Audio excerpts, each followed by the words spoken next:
ईशावास्यम् इदं सर्वं यत्किञ्च जगत्यां जगत् तेन त्यक्तेन भुञ्जीता मा कृतः कस्य स्विद्धनं स्वाहा।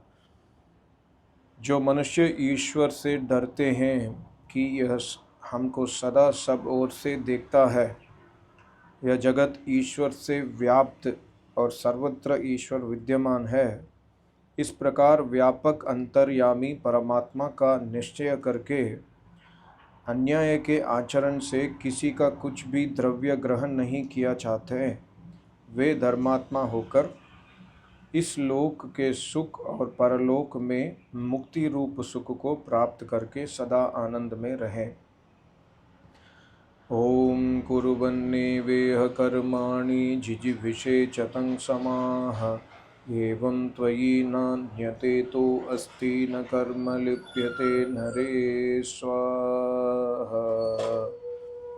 मनुष्य आलस्य को छोड़कर सब देखने हारे न्यायाधीश परमात्मा और करने योग्य उसकी आज्ञा को मानकर शुभ कर्मों को करते हुए और अशुभ कर्मों को छोड़ते हुए ब्रह्मचर्य के सेवन से विद्या और अच्छी शिक्षा को पाकर उपस्थ इंद्रिय के रोकने से पराक्रम को बढ़ाकर अल्प मृत्यु को हटावे, युक्त आहार विहार से 100 वर्ष की आयु को प्राप्त होवे। जैसे जैसे मनुष्य सुकर्मों में चेष्टा करते हैं, वैसे वैसे ही पाप कर्म से बुद्धि की निवृत्ति होती है और विद्या अवस्था और सुशीलता बढ़ती है। ओम सूर्यानाम ते लोका अंधेन तमसा वृताः तांस्ते प्रेत्या अपि गच्छन्ति एके चात्महनो जनाः स्वाहा। वे ही मनुष्य असुर दैत्य राक्षस तथा पिशाच आदि हैं जो आत्मा में और जानते हैं, वाणी से और बोलते हैं और करते कुछ और ही है। वे कभी अविद्या रूप दुख सागर से पार हो आनंद को प्राप्त नहीं हो सकते। और जो आत्मा मन वाणी और कर्म से निष्कपट एक सा आचरण करते हैं, वे ही देव आर्य सौभाग्यवान सब जगत को पवित्र करते हुए इस लोक और परलोक में अतुल सुख भोगते हैं। ओम अनेजदेकं मनसो जवीयो नयनद्धेवा आपनुवन् पूर्वमर्षत् तद्धावतोऽन्यानतीति तिष्ठत्तस्मिन्नपो मातरिश्वा ददाति स्वाहा।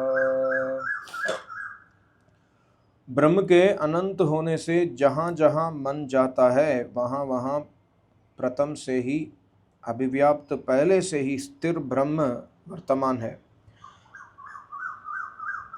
उसका विज्ञान शुद्ध मन से होता है। वह चक्षु आदि इंद्रियों और अविद्वानों से देखने योग्य नहीं है। वह आप निश्चल हुआ सब जीवों को नियम से चलाता और धारण करता है। उसके अति सूक्ष्म इंद्रिय गम्य न होने के कारण धर्मात्मा विद्वान योगी को ही उसका साक्षात ज्ञान होता है, अन्य को नहीं। ये 4 मंत्र है 40वें अध्याय के, और हम दूसरे अध्याय के पहले 2 मंत्र देखेंगे स्वाध्याय में।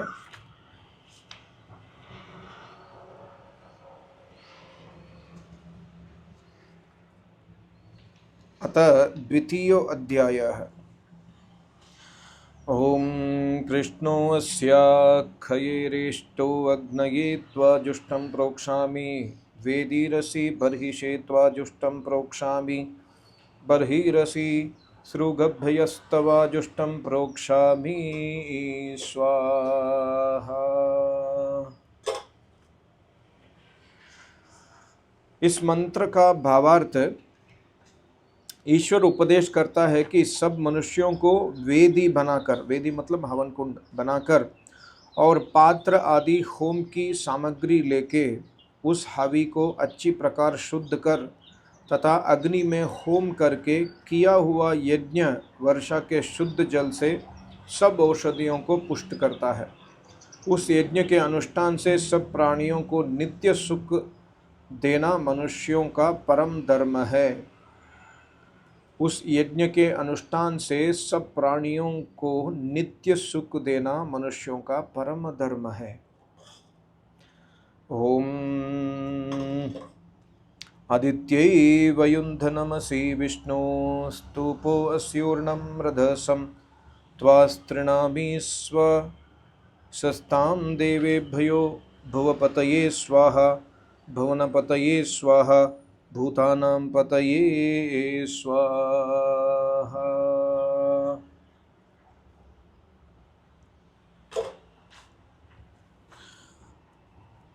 इस मंत्र का भावार्थ में महर्षि जी लिखते हैं, परमेश्वर सब मनुष्यों के लिए उपदेश करता है कि हे मनुष्यों, तुमको वेदी आदि यज्ञ के साधनों का संपादन करके सब प्राणियों के सुख तथा परमेश्वर की प्रसन्नता के लिए अच्छी प्रकार क्रिया युक्त यज्ञ करना और सदा सत्य ही बोलना चाहिए। अच्छी प्रकार क्रिया युक्त यज्ञ करना चाहिए और सदा सत्य ही बोलना चाहिए। और जैसे मैं न्याय से सब विश्व का पालन करता हूँ, वैसे ही तुम लोगों को भी पक्षपात छोड़कर सब प्राणियों के पालन से सुख संपादन करना चाहिए। जैसे मैं, परमात्मा कहते हैं, जैसे मैं न्याय से सब विश्व का पालन करता हूँ, वैसे ही तुम लोगों को भी पक्षपात छोड़कर सब प्राणियों के पालन से सुख संपादन करना चाहिए। ओम भूर्भुवः स्वः तत्सवितुर्वरेण्यं भर्गो देवस्य धीमहि धियो यो नः प्रचोदयात् स्वाहा। ओम भूर्भुवः स्वः तत्सवितुर्वरेण्यं भर्गो देवस्य धीमहि धियो यो नः प्रचोदयात् स्वाहा। ओम भूर्भुवः स्वः तत्सवितुर्वरेण्यं भर्गो देवस्य धीमहि धियो यो नः प्रचोदयात् स्वाहा। ओम सर्वं वै पूर्णं स्वाहा। ओम सर्वं वै पूर्णं स्वाहा। ओम सर्वं वै पूर्णं स्वाहा। बोलो सच्चिदानंद घन भगवान की जय। बोल मेरे सत्य श्री योगेश्वर महाराज की जय। बोल मेरे श्री सद्गुरु महाराज की जय।